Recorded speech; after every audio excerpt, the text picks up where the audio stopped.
শশা গোরা শৈলমোহী করে টলমল, টলমল করে গো টলমল করে। এই তুমি আবার মাল খেয়ে বাড়িতে ঢুকেছো?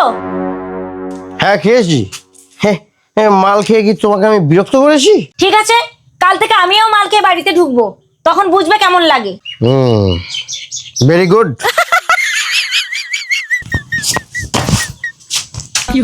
আচ্ছা বউ, হ্যাঁ এখন আমি কি পরে আছি? কেন, হাফ প্যান্ট আর গেঞ্জি? এখন এই দুটো জিনিসও আমি খুলে দিচ্ছি। এবার তুমি তোমার শাড়িটা খোলো।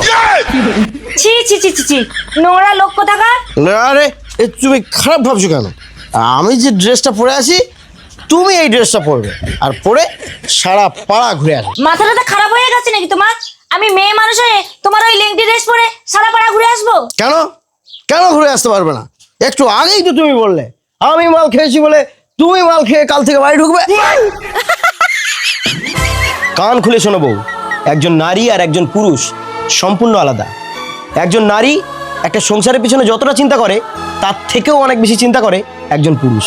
আর একজন সাংসারিক পুরুষ সারাদিনে যে পরিমাণ চিন্তা করে সেই পরিমাণ চিন্তা যদি 10 জন নারীর ব্রেনে প্রবেশ করানো যায়, তারা হয় সুইসাইড, না হলে হার্ট অ্যাটাক করে মারা যাবে। তাই কান খুলে শুনে রাখো, পুরুষের সঙ্গে বেশি পাঙ্গা নিও না। ঠিক আছে, আমাদের মতন মেয়েকে নিয়ে যদি তোমাদের এতই চিন্তা, তুমি তোমার সংসার নিয়ে থাকো, আমি আমার বাবার বাড়ি চললাম।